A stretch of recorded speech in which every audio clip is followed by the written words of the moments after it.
మార్గాల్లో ఉండి నీ భర్త మారాలని, నీ పిల్లలు మారాలని, నీ కుటుంబం రావాలని, నీ ఉద్యోగం రావాలని, నీ అప్పుడు సమస్య తీరాలని, నీ కొరకు సిద్ధపడాలి.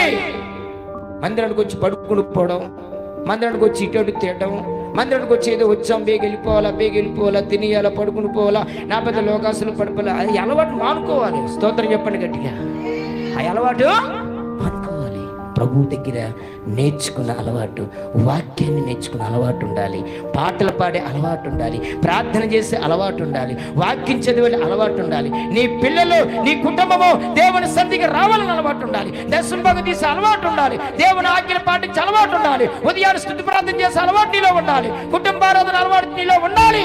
అప్పుడు నీ విశ్వాస ఘాతకురాలు కాదు, విశ్వాస వీరురాలా. చప్పట కూడా స్తోత్రం చెప్పండి. దేవుడు పిలుస్తాడు, పిలుస్తాడు. బిడ్డమ్మా, నువ్వు అలవాటైపోతున్నావు, సీరియల్కి అలవాటైపోతున్నావు, సినిమాలకు అలవాటైపోతున్నావు, ఏదైనా విగ్రహపడానికి దానికి అలవాటైపోతున్నావు, మళ్ళీ క్రైస్తవ పండుగ దానికి అలవాటైపోతున్నావు. దేంట్లో ఉన్నావు? దేంట్లో కరెక్ట్ లేదు. అందుకే దేవుడు అన్నాడు, విశ్వాసకు అద్దుకురాలా. ఎన్ని రోజులు అటు తిరుగుతావు? ఏంటి నీ పని? దేనికి వచ్చావు నువ్వు? నా మార్గాల్లో నువ్వు కరెక్ట్గా ఉన్నావా? నా మార్గాల్లో వాక్యం చదువుతున్నావా? నా మార్గాల్లో వచ్చి పాటలు పాడుతున్నావా? నా మార్గాల్లో నిలిచి వాక్యాన్ని వింటున్నావా? ఏది నీ జీవితంలో?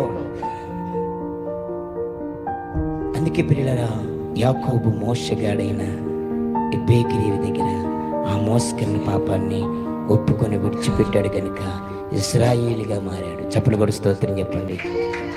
ఎలా మారాడు?